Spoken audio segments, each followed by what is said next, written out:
C'est le dernier rendez-vous de l'actualité en ce jeudi. Bienvenue, bonsoir à toutes et à tous. Dans ce journal, des réactions de la société civile sur le discours à la nation du président de la République. Le 31 décembre 2021, Alassane Ouattara s'est prononcé sur plusieurs sujets, dont la santé, l'économie, la sécurité et la paix. Le chef de l'État donne le sourire aux populations de 5 villages dans le département de San Pedro. Ces villages viennent d'être raccordés au réseau électrique grâce au programme national d'électrification rurale. La mise sous tension a été saluée par les populations qui n'ont pas manqué d'exprimer leur joie. Pour faire monter le chiffre de personnes vaccinées contre le Covid en Côte d'Ivoire, les autorités du pays ont installé des centres de vaccination dans les lieux les plus fréquentés de la capitale. Un nouveau centre de vaccination vient de voir le jour dans la plus grande commune de Côte d'Ivoire, à Yopougon, précisément au stade de la BAE. Je le disais à l'instant, dans son traditionnel discours à la nation, le président de la République, Alassane Ouattara, s'est prononcé sur plusieurs sujets qui intéressent les Ivoiriens, l'économie, la paix, la sécurité, la santé, des termes qui ont retenu l'attention de ceux rencontrés par Éric Ogoré dans ce dossier.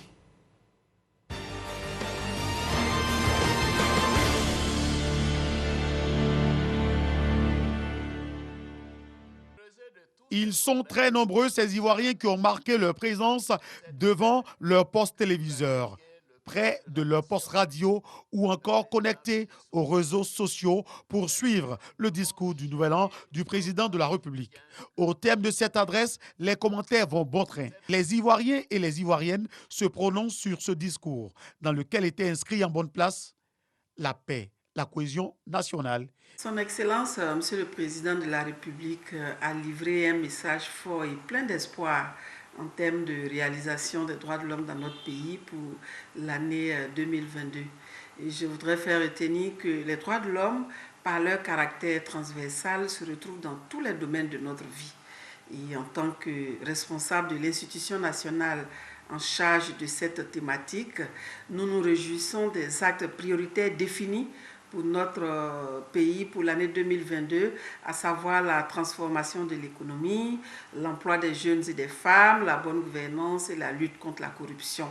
Alassane Ouattara a félicité les partis politiques pour leur participation aux législatives 2021 qui a contribué à consolider la paix. Dans une république, malgré les divergences de vues au niveau politique, au niveau idéologique, dès lors qu'on met en œuvre un discours rassembleur, dès lors qu'on met en avant l'intérêt général de l'État, les partis politiques savent répondre. C'est un processus démocratique dans lequel il fallait s'engager.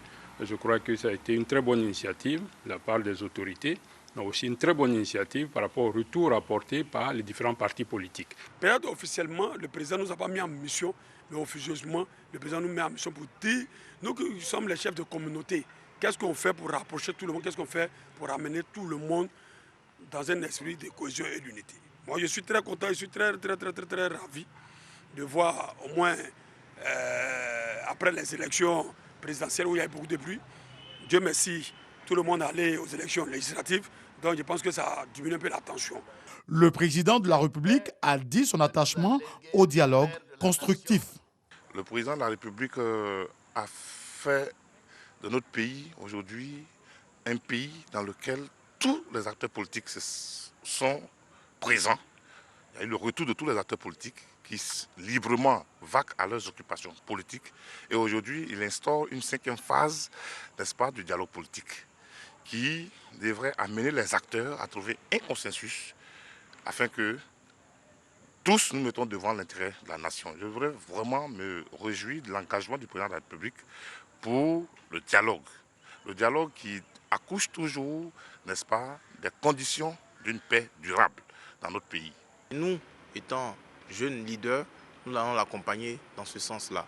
Et nous sommes très contents de ce discours assemblé-là, parce qu'il faut très noter que le président de la République a rencontré des acteurs politiques non les moindres, les anciens présidents Laurent Gbagbo et Henri Konan Bédié. Cela a amené les Ivoiriens à comprendre que le président s'est tendu la main à tout le monde. Au plan sécuritaire, le chef de l'État a dit sa volonté de lutter contre le terrorisme. et toute autre forme d'attaque contre le territoire ivoirien. Le président de la République Alassane Ouattara a doté l'armée de la Côte d'Ivoire des instruments, je pourrais dire de pointe, pour faire face à toute velléité. Et quand on écoute le président de la République, nous sommes rassurés. La Côte d'Ivoire est sécurisée. Il y a lieu de dire aux Ivoiriens que le président Alassane Ouattara, que le chef suprême des armées, veille au grain. C'est une bonne décision que de prendre des initiatives pour la sécurité des Ivoiriens, pour la sécurité même peut-être au-delà de la sous-région, ainsi que pour tous ceux qui nous font l'amitié de se retrouver ici en Côte d'Ivoire. Outre la paix et la sécurité, le président a évoqué plusieurs avancées dans tous les domaines.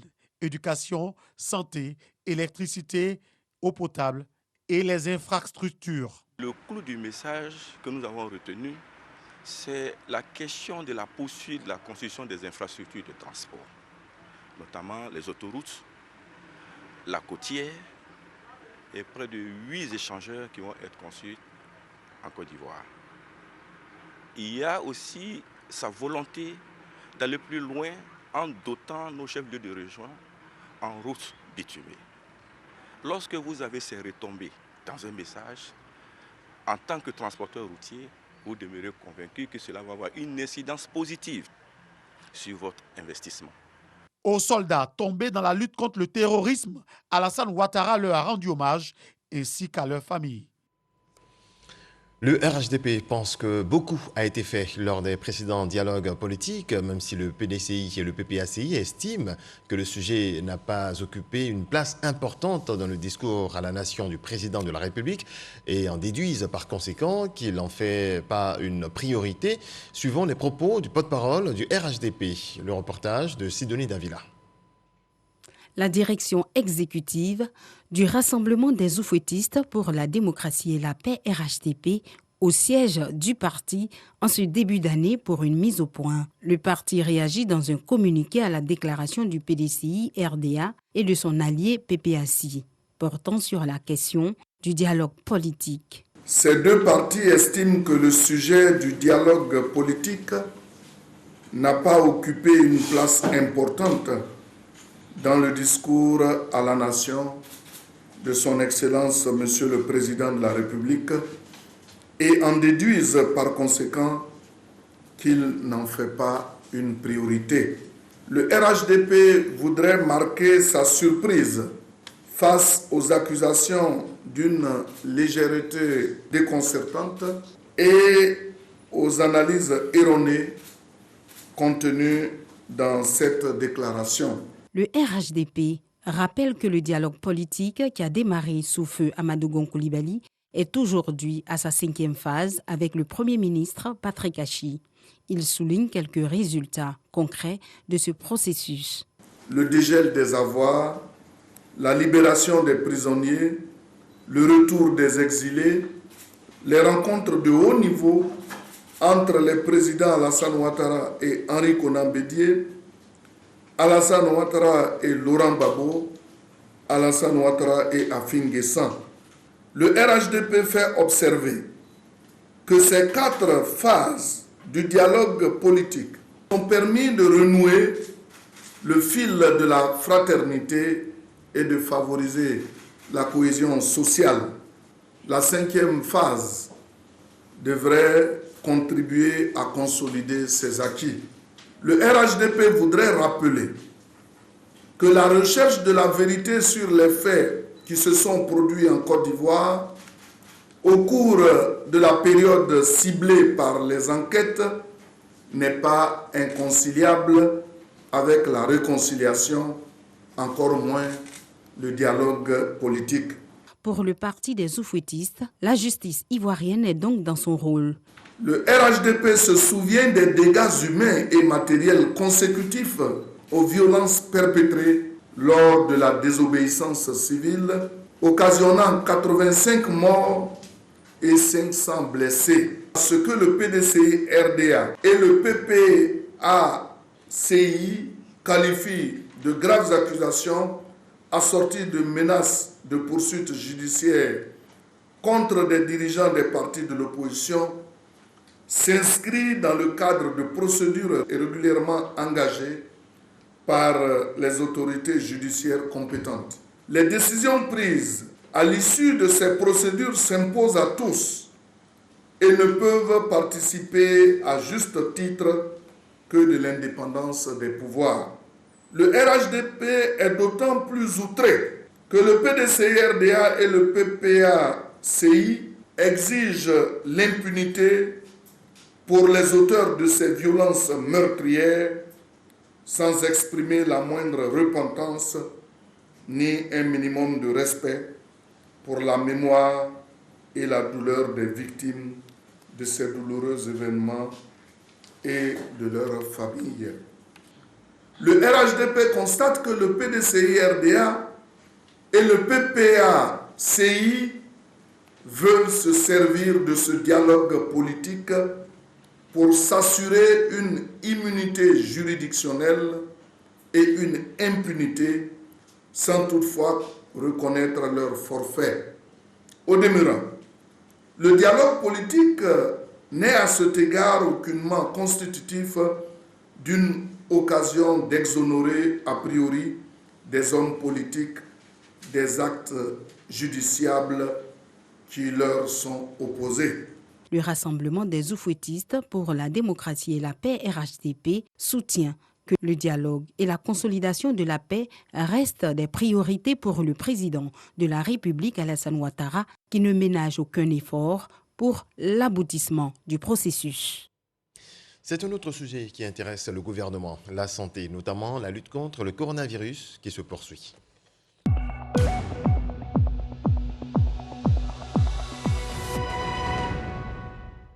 Le ministère de la Santé, de l'Hygiène publique et de la couverture maladie universelle a enregistré ce jeudi 6 janvier 2022 651 nouveaux cas de Covid-19, 255 guéris et 3 nouveaux décès. À la date du 6 janvier 2022, la Côte d'Ivoire compte donc 75 715 cas confirmés, dont 63 708 personnes guéries, 730 décès et 11 277 cas actifs. Le 5 janvier, 23 479 doses de vaccins ont été administrées, soit un total de 7 290 279 doses. Et le message reste le même, il faut respecter les mesures barrières et surtout se faire vacciner. Parlant justement de vaccination, un nouveau centre a vu le jour dans la commune de Yopougon. C'est le ministre de la Santé, Pierre Demba, qui a procédé à son inauguration. C'est ce que nous dit Salimatou Dia. C'est un nouveau dispositif sanitaire pour les populations de Yopougon. Un vaccinodrome pouvant accueillir en moyenne 1000 personnes à vacciner par jour vient d'être installé au stade BAE et inauguré par le ministère de la Santé. Avec les commodités offertes, on peut accueillir vraiment un plus grand nombre. L'idée, c'est donc de faire en sorte que le maximum des Ivoiriens soient vaccinés. Je l'ai annoncé tout à l'heure, nous sommes allés à la vaccination en mars 2021, en fin d'année, avec un objectif donc de 7 millions de doses. Je pense que ce défi est relevé. Le prochain défi, c'est vraiment de faire en sorte que 70% de la population puisse être au moins vaccinée. Je voudrais inviter les Ivoiriens à la vaccination, mais surtout au respect des mesures barrières. Occasion également de mobiliser les acteurs de la santé sur la vaccination. Le district sanitaire d'Abidjan compte ainsi 3 vaccinodromes installés à l'université de Cocody, au parc des sports de Tréville et au stade BAE de Yopougon. Coronavirus toujours en France. Après 3 jours de débats tumultueux, l'Assemblée nationale a adopté ce matin en première lecture le projet de loi transformant le pass sanitaire en pass vaccinal. Le projet de loi doit encore être examiné par le Sénat, dominé par la droite, en début de semaine prochaine. Mais s'il est adopté, tous les Français de plus de 12 ans devront pouvoir justifier d'un statut vaccinal pour accéder aux activités de loisirs, aux restaurants et bars, aux foires et aux transports publics interrégionaux. Un test négatif ne suffira plus, sauf pour accéder aux établissements et services de santé. Retour en Côte d'Ivoire, je vous conduis à Dimokro. Le ministre de l'économie et des finances, Adama Coulibaly, a apporté une assistance alimentaire en offrant 15 tonnes de riz aux chefs de 15 quartiers de la commune. C'est un don en faveur des familles en difficulté. Marie-Ange Kouakou, Jean-Marc Djadji. 15 tonnes de riz offerts aux chefs de 15 quartiers dans la commune de Dimokro. Un don du ministre Adama Coulibaly. Objectif, permettre aux populations vulnérables et démunies de certains quartiers de la ville de débuter cette nouvelle année en joie et en beauté. Pour cette nouvelle année, ce début de nouvelle année, le ministre a dit qu'il souhaiterait que ce soit les chefs de quartier qui procèdent à la répartition des vins. Je crois qu'il sera heureux de constater que c'est le plus grand nombre de ceux qui en ont besoin, pas les nécessiteux, qui en ont besoin, qui vont avoir ces lots-là. Saluant cette action du ministre, le porte-parole des chefs promet l'acheminement du processus. Le ministre a pensé à nos populations. On ne fête jamais seul.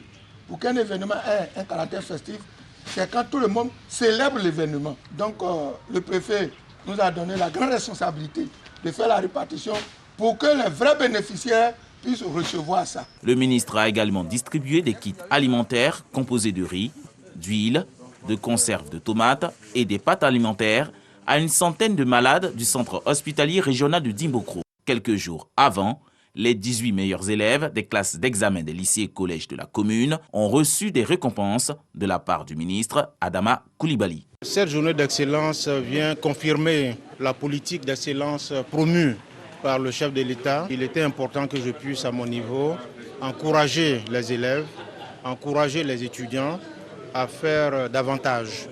Parce que nous constatons également qu'il y a des élèves et des étudiants qui sont brillants, mais qui, par faute d'accompagnement, par faute d'encadrement, échouent. Donc nous voulons éviter cela à notre modeste niveau, au niveau de Dimbokro. En tant que fils de la région de Nzi, le ministre Adama Coulibaly est déterminé à faire du département de Dimbokro un havre de paix et de développement. La ministre de la Solidarité et de la lutte contre la pauvreté soutient le développement à Gagnoa. Miss Belmonde a remis les clés d'un nouveau centre de santé à Dioulabougou. Elle a également remis sa contribution pour la restauration de la grande mosquée de la ville. La ministre de la Solidarité en a profité pour passer un message de paix. Regardons. La ministre de la Solidarité et de la lutte contre la pauvreté, Dogo Miss Belmonde, en tournée à Gagnoa. Elle est venue apporter sa contribution pour la rénovation de la grande mosquée de la ville. La ministre a ensuite remis les clés d'un nouveau centre de santé situé au quartier d'Elbo 2, dans le Grand Dioulabougou. L'édifice sanitaire va désengorger l'unique maternité de la zone. Lorsque mon équipe et moi sommes arrivés à la tête de la commune en 2018, j'ai constaté que le problème de ce quartier en matière de santé existait encore. Je leur ai donc demandé d'inscrire dans nos priorités la réhabilitation du centre et l'équipement de santé. Vous n'êtes pas les oubliés de Gagnoa. Vous avez du prix aux yeux des cadres de Gagnoa. Et nous allons toujours répondre présents. Dans un esprit de convivialité pour marquer cette fête de fin d'année, elle a profité de l'occasion pour exhorter à aider au maintien de la paix dans cette région du pays. Aujourd'hui, vous m'avez démontré que lorsque nous décidons d'être ensemble, nous pouvons l'être. Parce que vous êtes nombreux sur ces marches, vous êtes venus des 3 sous-préfectures. Et comme un homme, comme une seule femme, nous avons décidé de partir du bon pied pour l'année 2022. La ministre a offert un déjeuner à l'ensemble des chefs de village et de communautés des sous-préfectures de Guibérois, d'Ignago et Galébri. Le commentaire de Moussa Konaté. Burkinabés et Ivoiriens mettent dans la main le temps d'un concert. Améagui, l'artiste musicien burkinabé Deza Altino, Koundé d'or du public en 2017, était en attraction dans le mois de décembre. Jean-Marc Djadji. Commune de Méagui, dans la région de la Nawa. C'est au rythme des chants et danses du terroir burkinabé que les populations entrent dans la nouvelle année 2022. Les communautés burkinabées et ivoiriennes s'unissent pour célébrer la cohésion sociale et le vivre ensemble. Éviter à tout prix les conflits communautaires est leur principal objectif. Ce que nous voulons, bon, en tout cas, je souhaite bonne santé à tout le monde, la paix, Burkina, Côte d'Ivoire. Je souhaite vivement que l'année 2022 soit une année où il y aura cette cohésion entre les fils et les filles du département de Méagui. Je souhaite que tout ce que nous avons vécu en 2021 soit derrière nous et que la paix et la joie règnent en 2022. Deza Altino, artiste invité burkinabé, le Koundé d'or 2013, n'a pas manqué de remercier le public présent. je suis tellement content. Depuis que je suis arrivé ici, en tout cas, je me sens comme si je suis à Ouagadougou. C'est comme si je suis chez moi. La Côte d'Ivoire et le Burkina Faso sont deux pays dont les relations de fraternité ne sont plus à démontrer. Les habitants de Méagui sont prêts à le promouvoir.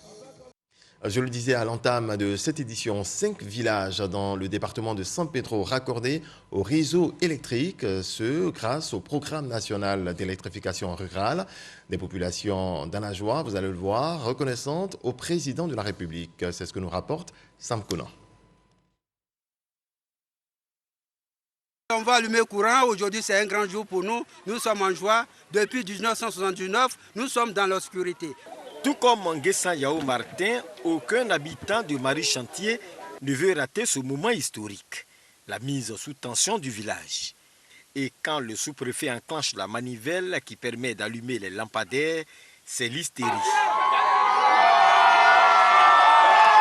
Avant, on a pensé que Ouattara nous ouvrir. Mais là, on sait qu'il n'est pas nous ouvrir. Ce que Ouattara dit, il fait. Il est puissant, dépasser tout le monde.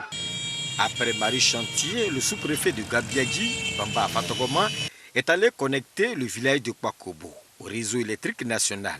Ici également, la joie est grande, surtout avec les fêtes de fin d'année qui vont se dérouler pour la première fois dans la lumière. Grâce au président Alassane Ouattara, nous allons fêter janvier 2022 sur courant. C'est du jamais vu. La population de Kwakobo dit merci au président de la République. Avant l'arrivée du président Ouattara, on était à 8 villages électrifiés sur 25. Nous sommes à 24 villages électrifiés sur 25. Et le dernier village est en cours d'électrification. Les travaux sont presque achevés. 3 villages dans la sous-préfecture de San Pedro ont également été connectés ce week-end au réseau électrique national. Il s'agit des villages de Pombrimé, Ino Village et Nyadji Village. Moment de joie et de bonheur pour les populations qui voient pour la première fois la lumière dans le village. Je suis contente, mon bébé va naître sur courant.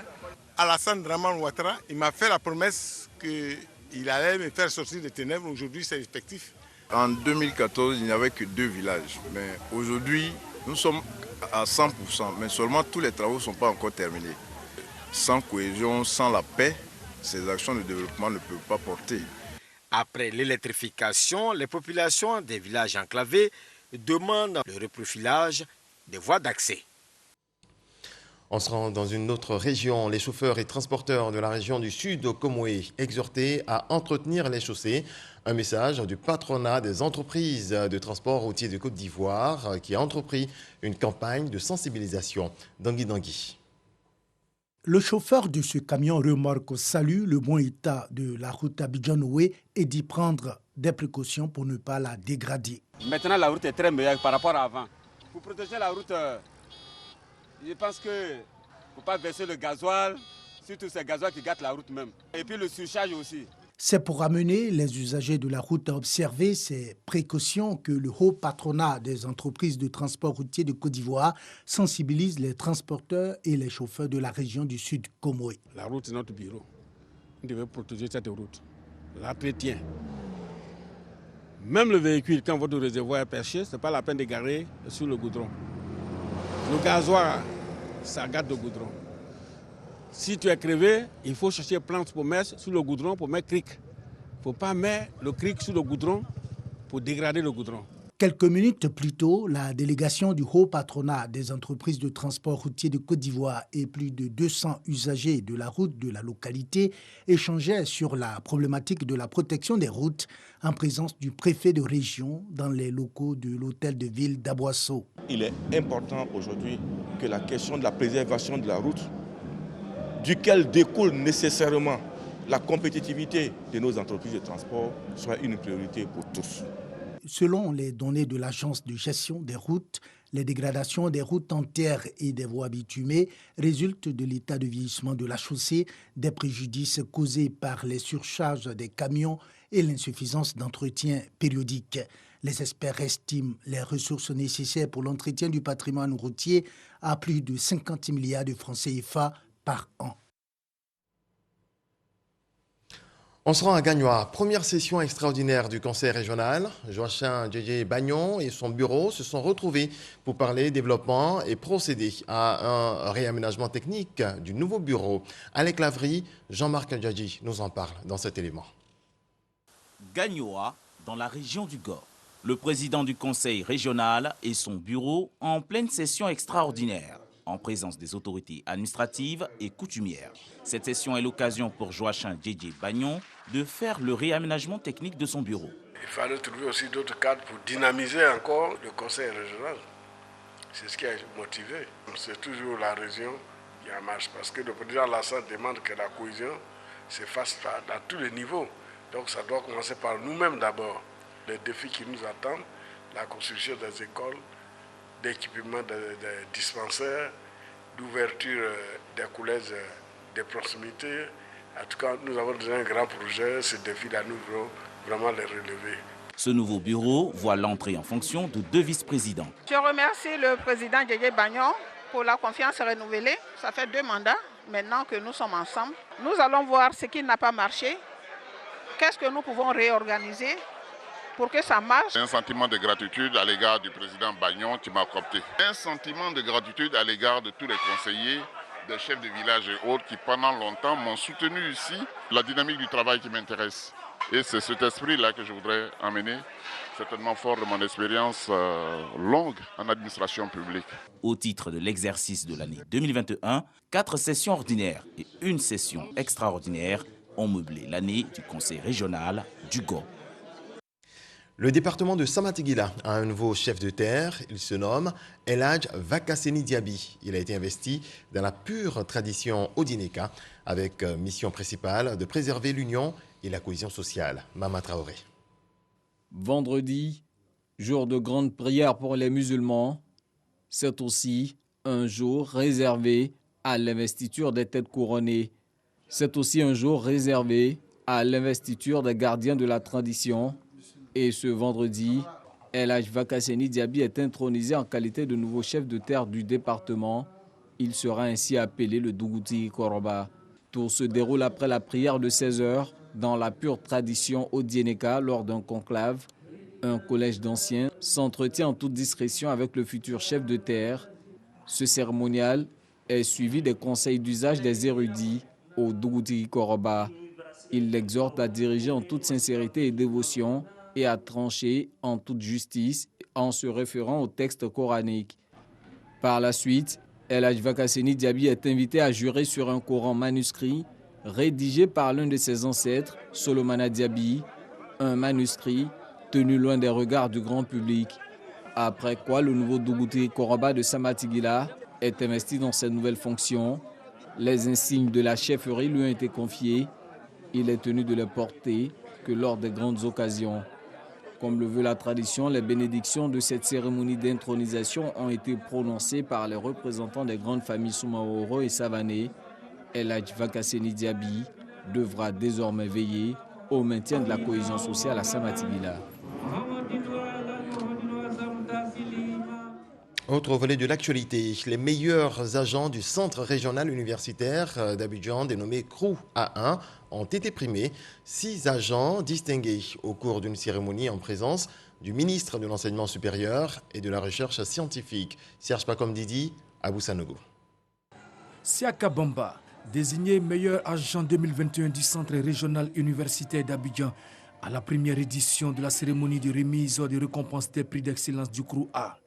Au total, 6 agents ont vu leurs efforts récompensés. Je suis très content pour ce prix. Je remercie Dieu, je remercie le Centre régional des arts universitaires. Je remercie également ma famille culturelle, qui est le comité universitaire d'action culturelle, le CUAC. Je suis joyeux de recevoir le prix de la sous-direction du patrimoine et de la maintenance. Et j'ai dédié ce prix d'abord à mon père défunt et à tous mes collaborateurs du service. La présidente du conseil de gestion du CROU, le directeur du CROU, l'agent comptable, et le ministre de l'Enseignement supérieur et de la Recherche scientifique ont également été honorés pour leurs actions en faveur de la bonne marche des activités du CROU A et du bien-être des étudiants. Nous épousons les couleurs du temps. Le président de la République engage tous les citoyens ivoiriens, toute l'administration dans le chemin, n'est-ce pas, de l'excellence. À notre tour, à notre petit niveau ici, nous avons essayé de créer cette saine émulation entre nos agents. Le ministre m'a chargé